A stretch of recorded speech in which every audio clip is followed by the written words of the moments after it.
सभी बहन भाइयों को जय मसीह की बाइबल के इस चैनल में आपका स्वागत है। आज मैं आपको बताऊंगी इन बाइबल वचनों को आप अपनी प्रार्थना में शामिल करें और परमेश्वर आपको नशे से छुटकारा देंगे।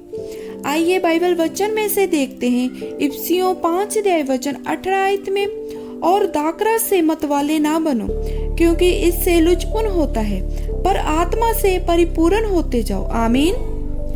प्रभु यीशु मसीह चाहते हैं कि हम पवित्र आत्मा फलों से भरे और परमेश्वर के वचन के अनुसार चले। और आप आज की वीडियो को देखकर आप नशे से छुटकारा पाएंगे। परमेश्वर का वचन बताता है कि जब हम मसीह में नहीं थे तो हम जाने अनजाने में पाप करते थे, लेकिन अब हम मसीह में आ चुके हैं, इसलिए हमारा पुराना जीवन खत्म हो चुका है और हमारा नया जीवन प्रभु यीशु मसीह के साथ है। परमेश्वर की आज्ञा के अनुसार अपने जीवन को रखना है और नशे की लत से दूर रहना है।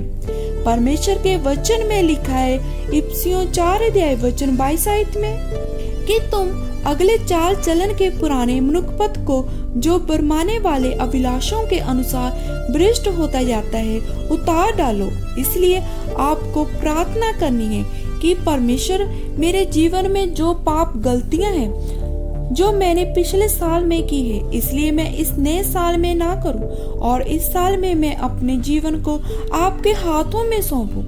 आप मुझे चलाए, आप मेरी रक्षा करें और हर प्रकार के पाप से मुझे दूर रखें। आपको जो पूरा साल प्रार्थना करनी है, मैं विश्वास करती हूँ कि परमेश्वर आपकी अगुवाई करेंगे और आपको नशे में क्यों ना हो, परमेश्वर आपको इस साल छुड़ाएंगे।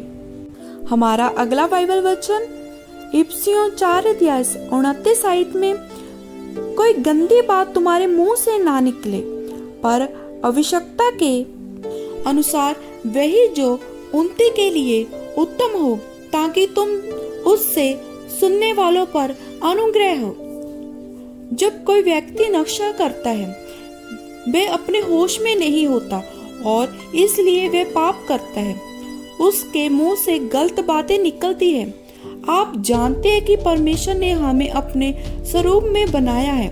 परमेश्वर नहीं चाहता हम पाप करें। जब कोई गलती करे तो हमें इस चीजों से बाहर आना है। तो आपको इस चीजों से बाहर आने के लिए परमेश्वर की सहायता मांगना है। परमेश्वर से मांगना है, परमेश्वर के आगे घुटने टेककर अपनी गलतियों को मानना है।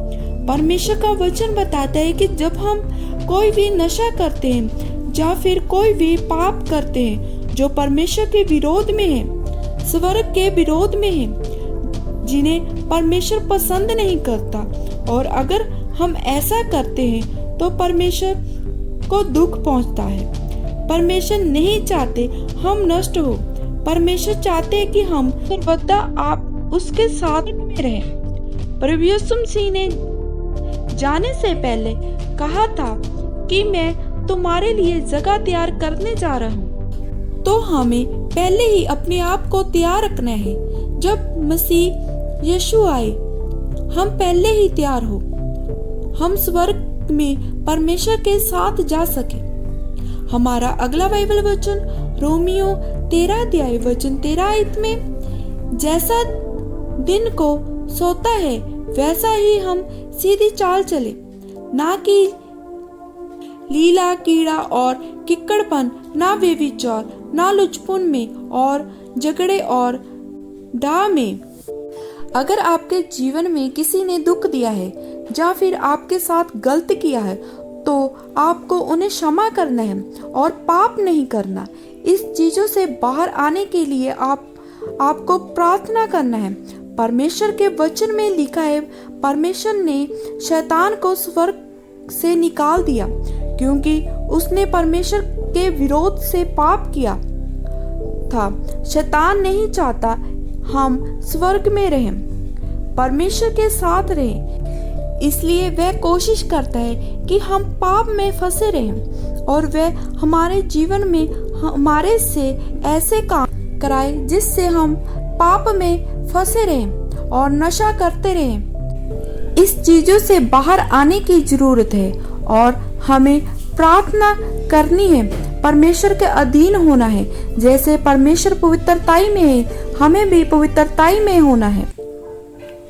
परमेश्वर के वचन में लिखा है, पहला पतरस 5:8 में, सचेत हो और जागते रहो, क्योंकि तुम्हारा विरोधी शैतान गरजने वाले सिंह की नाई इस खोज में रहता है कि किस को फाड़ खाऊं। एक मसीह जो हमेशा सचेत रहता है। इस चीजों से दूर रहने की जरूरत है जो नशा करते हैं, जो बेचते हैं, उनसे आप कोई संगति नहीं रखना, ताकि हम अपने आप को तैयार रखें परमेश्वर के राज्य के लिए और पवित्रताई में जीवन व्यतीत करते रहें। अगर कोई नशे में है, आपको उनके लिए प्रार्थना करना है कि परमेश्वर उन्हें आजाद करे। इन बाइबल वचनों को आप अपनी प्रार्थना में शामिल करें। इन वचनों के राही परमेश्वर आप सबको आशीष दे। सभी बहन भाइयों को जय मसीह की।